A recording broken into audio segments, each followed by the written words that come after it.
Episode 6: The Life and Death of a Process. Welcome back to the Koleying-ite Diary series. After building a solid foundation on operating system fundamentals, today we'll dive into one of the core topics, one of the most basic yet crucial tasks of any operating system: process management. If the operating system is a city, then processes are its citizens.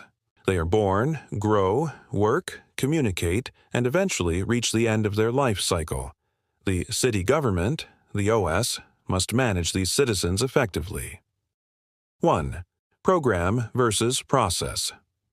What's the difference? A program is passive. It's just a collection of instructions stored on disk. For example, Chrome.exe on Windows or Spotify on Linux. It's like a house blueprint lying on paper. A process is active. It's a program in execution. When you double-click Chrome, exe, the OS reads the blueprint, allocates resources, land, electricity, water, and builds a working house. That active house is a process.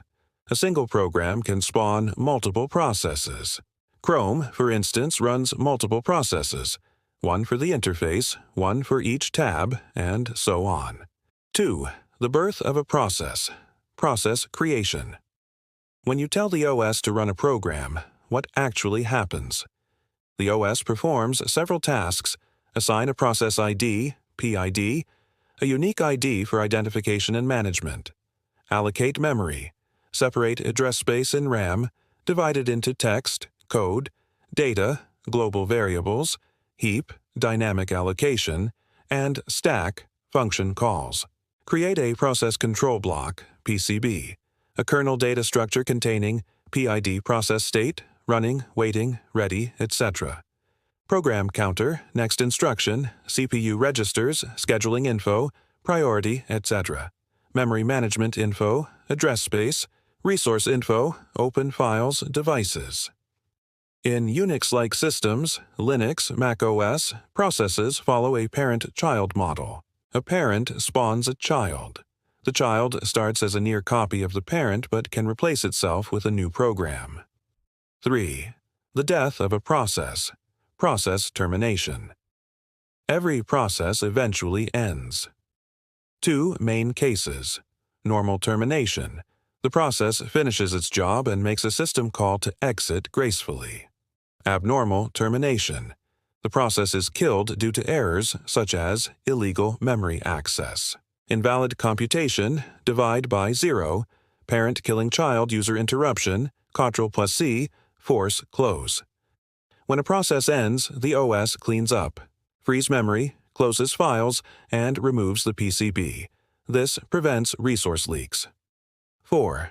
Everyday analogy. Think of yourself as the operating system making coffee. Program, the coffee recipe in a book.